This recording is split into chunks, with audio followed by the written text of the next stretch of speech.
तो नमस्कार। आज हम बात करने वाले हैं मैकबेरी एलियस सिरप, जो एक मैक्लियार्ड कंपनी द्वारा बनाई जाती है।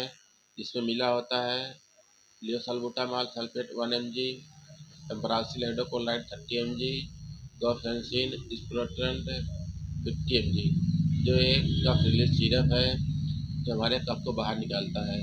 इसके साथ साथ एक ब्रोंकोडायलेटर सिरप है जो हमारे फेफड़ों के वायुमार्ग को चौड़ा करता है और सांस लेने में आराम मिलता है। और यह एक माइकोलाइटिक सिरप है जो कि हमारे कफ को पतला करके बाहर निकालता है।